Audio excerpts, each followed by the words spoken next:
Bilhões de anos de evolução que moldaram as espécies nos permitem hoje afirmar um fato estabelecido. Sexo é binário, mas vivemos em um mundo infiltrado por ideias pós-modernistas, que ignoram as verdades e que veem as classificações como estruturas de poder opressivas. E os adeptos dessa filosofia visam destruir o sentido das palavras, através da negação do conhecimento objetivo. Associações científicas têm adotado posições político-ideológicas que visam claramente impedir a compreensão do público geral sobre ciência. Além disso, vemos os conteúdos produzidos por essas instituições sendo usados para instruir políticas públicas anticientíficas. Drauzio Varela deu uma entrevista e mencionou um artigo, na verdade ele não chega a citar o artigo, mas é este que está na tela, segundo o qual a autora teria provado que sexo não é binário. Ele reforça o status de prestígio da autora e da revista como forma de transferir autoridade ao artigo. Então vamos ver se esse texto é bom mesmo. Segundo ele, a autora sugere que sexo biológico não é uma classificação confiável para categorizar os indivíduos, pois não seria binário como acreditamos hoje, homem e mulher, e sim seria um espectro, uma espécie de nuance. Um degradê. A autora discute diferentes condições intersexo a partir da perspectiva hormonal, celular e genética. Tais mutações ou malformações são absurdamente raras. E aqui a autora já comete o primeiro erro, que parece ser o modus operandi do pensamento woke, a antítese da regra. Mas eu vou dedicar um vídeo especial sobre o pensamento woke em um outro momento. Há uma tendência nessa filosofia de querer trazer todas as categorizações e todas as classificações abaixo, porque seriam opressivas. Dessa forma você vê a desconstrução do modelo de família, você vê a desconstrução dos papéis de gênero, você vê a desconstrução dos padrões de beleza e a cartada final, desconstrução do que é sexo biológico. E usando como norte a antítese da regra, eles sempre usam exceções para tentar explicar o contexto completo. Ela usa essas raras condições de intersexo para tentar desclassificar e descategorizar sexo biológico como binário. Para ela seria um espectro, um contínuo, você poderia ser um pouco homem, um pouco mulher, um pouco dos dois. Para ser bem franco, eu não vou nem trazer sofisticação nessa conversa. Vejamos o exemplo de seres humanos. Seres humanos, por regra, nascem com 10 dedos nos pés. E assim ensinamos nas escolas e aprendemos ao longo da vida que seres humanos têm 10 dedos nos pés. Em condições excepcionais, é possível que seres humanos nasçam com mais dedos ou menos dedos, mas são exceções. Logo, nós não vamos para as escolas ensinar para as crianças que seres humanos nascem, como regra, com 12 dedos. Nós dizemos, seres humanos nascem com 10 dedos. Em alguns casos excepcionais, pode ocorrer o nascimento de pessoas com mais ou menos dedos. É interessante que esse arcabouço de ideias pode ser usado, ser aplicado em vários outros contextos da vida.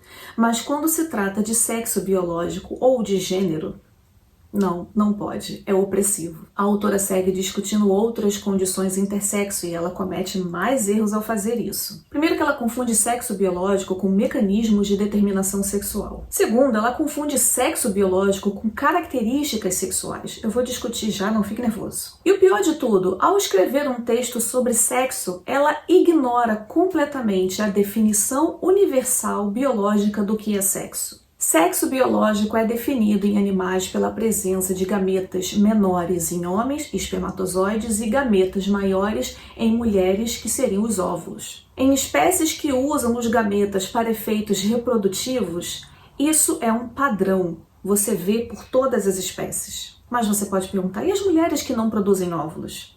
E os homens, meninos, que antes da puberdade não produzem esperma? Não seriam eles, portanto, homem ou mulher? Não se trata da produção, se trata do potencial de produzir através dos ovários e dos testículos. E é fundamental que continuemos com os pés no chão em relação a essa classificação, porque sem ela nós estamos fadados ao extermínio, porque nós usamos a combinação dos gametas para nos reproduzir. Independente de como você se identifique, existe uma realidade biológica de sexo determinada por gametas. Se você tem gametas femininos, você é uma mulher. Se você tem gametas masculinos, você é um homem e ponto final. Mas não seria possível então nascer com os dois gametas? Sim, é possível, e essa condição é raríssima, 1 em 20 mil nascimentos. Mas é preciso entender que, embora indivíduos possam sim nascer com os dois gametas, apenas um deles é funcional. Não existe observação de hermafroditas em Homo sapiens, ou seja, não existem os dois gametas funcionais. Nunca se observou isso em seres humanos. Intersexo não é sobre isso. E para ser franca, a população intersexo tem alta incidência de infertilidade. Muitas vezes nenhum dos dois funciona. Mais sobre intersexo a seguir. Logo, o sexo biológico é determinado por gametas. Em raros casos, pelos gametas funcionais, os gametas que estão funcionando naquele corpo. Vamos ao argumento intersexo. Pessoas intersexo nascem com características sexuais indefinidas ou intermediárias, um pouco daqui, um pouco de lá. Então dizem os ativistas, se essas pessoas existem, logo o sexo não pode ser binário, já que pessoas intersexo podem ter uma anatomia que se assemelha tanto ao macho quanto à fêmea. E esse é um dos erros. Sexo não é exclusivamente determinado por cromossomos, por células, por hormônios, pela anatomia, pela aparência da pessoa. Porque essas são propriedades de um determinado sexo e não a definição deles. E é por isso que uma mulher que passou por uma histerectomia continua sendo mulher e um homem que foi castrado continua sendo homem. Porque não é isso que os define. Não é a anatomia em si, são os gametas. E é importante que a gente guarde esse argumento. Mas e as mulheres que não podem ter filho? Mas e as mulheres que não têm útero? Então elas não são mulheres? Sim, elas são mulheres, desde que elas tenham gametas femininos. O argumento dos órgãos e das características sexuais secundárias. Nós temos as características sexuais primárias, que são as gônadas. Nos homens, os testículos, nas mulheres, os ovários. E nós temos as características sexuais secundárias. Por exemplo, nas mulheres, a presença de seios, quadris mais largos, mãos menores. Para os homens, voz grossa, pelo facial, ombros mais largos, mãos maiores. Quem defende esse argumento fala, tá vendo? Ali ó, existem mulheres com mão grande, existem mulheres com a voz grossa, existem homens sem pelo no rosto. Existem homens com mãos pequenas. Logo, as características sexuais se sobrepõem. Portanto, vejam, você tem um pouco de homem e um pouco de mulher em si.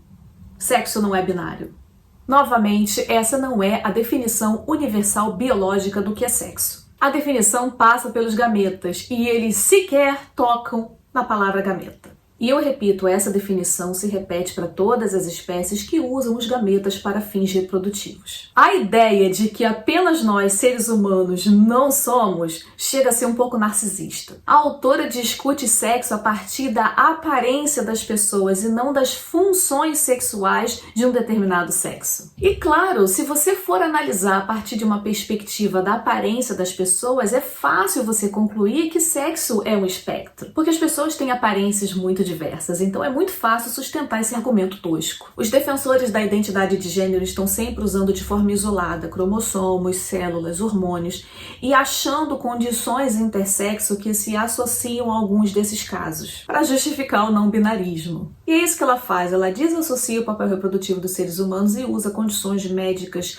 complexas e raríssimas para tentar desclassificar e descategorizar o binarismo do sexo. E essa explicação a partir dos gametas não nasceu do nada, nasceu de anos e anos de observação da natureza. É dada pela natureza e a gente só fez observar padrões, comparar ao longo do tempo e perceber que é imutável. A gente fala a palavra intersexo, parece que intersexo é um tipo de pessoa. Não, intersexo é um guarda-chuva que inclui diferentes condições. É preciso a gente dizer aqui que a incidência é raríssima. E essas condições são fruto de variações anormais, digamos assim, um erro na Matrix. Da mesma forma como os seres humanos nascem com deformações congênitas ou doenças, é possível nascer com uma condição intersexo, porém é muito raro. Os processos biológicos nem sempre são perfeitos. Como há uma incrível complexidade nas reações bioquímicas que acontecem para a criação de um ser humano, erros podem acontecer.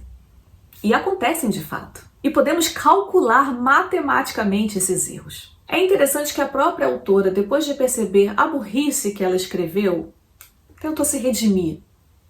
Mas não colou, não. Essa pessoa fez um comentário, uma leve cobrança sobre o texto que ela escreveu e ela disse, não foi exatamente isso que eu quis dizer, eu não quis dizer que sexo não é binário, não foi bem isso que eu quis dizer, não. Mas foi isso que ela disse no artigo, sim. Mas a impressão que dá é que ela se arrependeu um pouco. Drauzio Varela fez uma leitura dinâmica em pé no trem, porque ao citar esse estudo, ele cita inclusive com informações completamente equivocadas, deixando bem claro que ele não entendeu nada do que ele leu. Então, digamos assim, o texto é ruim, mas a interpretação do Drauzio Varela sobre o texto consegue ser pior ainda. E é interessante que ela cita a fala de uma pessoa no final, dizendo, olha, todas essas classificações que usamos para determinar o sexo biológico de alguém são vagas demais. Então, se você quiser saber o sexo de alguém, muito simples, pergunte para ela. Ah, meu Deus, a classificação de sexo biológico que conhecemos hoje é muito vaga. O que precisamos? Já sei, precisamos de uma classificação mais vaga ainda, o subjetivismo dos indivíduos. Vamos perguntar para eles quem eles são. Vai dar certo sim. Imagine um homem com câncer de próstata chegando no hospital e dizendo para a recepcionista que é mulher.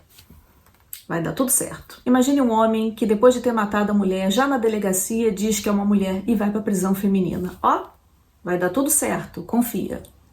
Não quere usar as classificações de sexo biológico que conhecemos hoje porque as consideram vagas. E querem usar a identidade de gênero, que consegue ser mais vaga ainda. Por quê?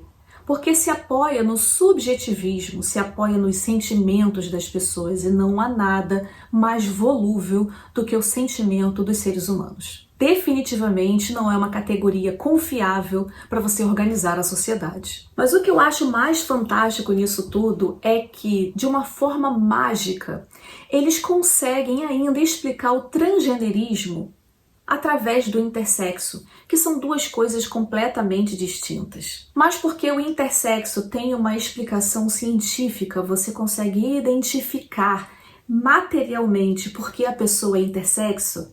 Por causa disso, eles tentam navegar na onda do intersexo sem prancha, para tentar ganhar um pouco de legitimidade científica. Eu repito, remova a classificação por sexo e você destrói anos de conquistas de direitos e proteções baseados em sexo. Inclusive, você dificulta a possibilidade do cuidado humano, porque muitas questões associadas à saúde dependem de você saber o sexo da pessoa. Então removemos a habilidade de usar a ciência para o tratamento de saúde de indivíduos. Olha que caos! Você pensaria que um médico saberia tudo isso que eu acabei de comentar aqui. Você pensaria que uma cientista saberia exatamente do que ela está falando, especialmente se ela está escrevendo na Nature.